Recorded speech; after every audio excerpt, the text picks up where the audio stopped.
Pao smiled for the first time all day. That is our house. The house stood at the end of the drive, white and still beneath the heavy orange light of evening.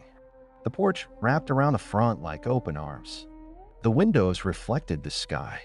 Behind it, the tall grass swayed, though there was almost no wind. To Pao, it looked peaceful.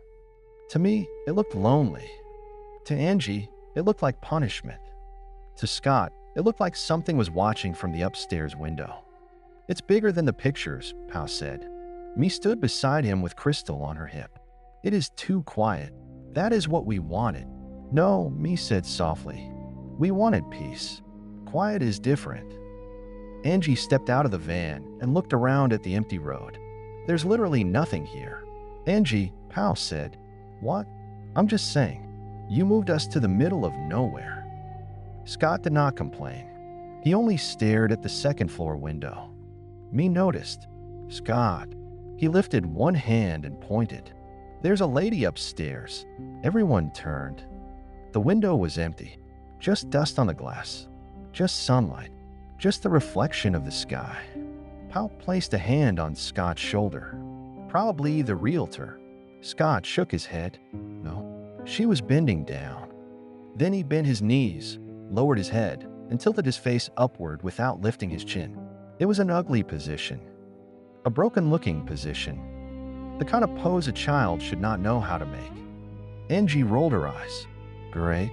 First day, and Scott already made a ghost friend. Before Me could answer, the front door opened and the realtor came out. Her name was Carol. She smiled too wide and held a clipboard against her chest like a shield. Vang family, she called. Welcome, welcome. You made it. Pao smiled back. Me did not. Inside, the house smelled like lemon cleaner and something older underneath. Something damp. Something buried. The floors were hardwood, scratched but solid. The kitchen had yellow cabinets, white tile, and a back door that opened toward the field. The bedrooms upstairs were bigger than anything the children had ever had in California. Crystal ran from room to room, laughing, choosing every bedroom as hers. Scott stayed close to me. Angie stood in the doorway of the upstairs bedroom and said nothing. The price still bothered me. As Carol walked them through the house, Me asked, "Why did the last family leave?" Carol gave a quick laugh. "Oh, they moved closer to work. And the family before them. I would have to check records," Carol said. "People move all the time out here." Me looked at Pao. Pao looked away. He heard her concern, but he also heard the numbers in his head. The bank account. The moving truck. The closing costs. The money they had left. Not enough to go back. Not enough to start over. This house was not just a house. It was their last chance. "We can fix it," Pao told me later after Carol left. Me stood in the kitchen and looked toward the basement door.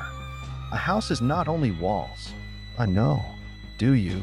That first night, they slept in sleeping bags on the living room floor because the beds were still in the truck. Crystal fell asleep between Pao and me, her stuffed rabbit tucked under her arm. Scott slept near the couch with a nightlight plugged into the wall. Angie slept as far from everyone as possible, her back turned toward the room. Outside, crickets screamed in the tall grass. Inside, the old house settled. At 2:13 in the morning, Scott opened his eyes. The kitchen light was on. He sat up slowly. No one was in the kitchen. The cabinet above the sink was open. Then the one beside it opened. Then the next. Then the next. One by one, every cabinet door slowly swung open without a sound. Scott grabbed his blanket and whispered, "Mom." The faucet turned on. A thin stream of water hit the sink. Drip, drip, drip. Then the toilet upstairs flushed. Pao sat up fast. "Me, I'm here," Me said, already awake. Angie groaned from her sleeping bag. "Can everyone stop being weird?" Crystal stirred, rubbed her eyes, and whispered, "Water." Then something knocked from inside the wall behind them. 3 slow knocks. Everyone froze. Pao stood, picked up a flashlight, and aimed it at the wall. "Pipes," he said. The wall knocked back. 3 more times. Me pulled Crystal close with one arm and reached for Scott with the other. "Pao," she whispered. "Old house," Pao said. "Old plumbing." Then from upstairs came the sound of bare feet running across the ceiling. Fast, too fast, back and forth, back and forth. Angie sat up, no longer annoyed. Dad. The footsteps stopped directly above them. There was a pause. Then a child's laugh came through the ceiling. Not Scott's, not Angie's, not Crystal's. Younger than Angie, older than Crystal, and far away.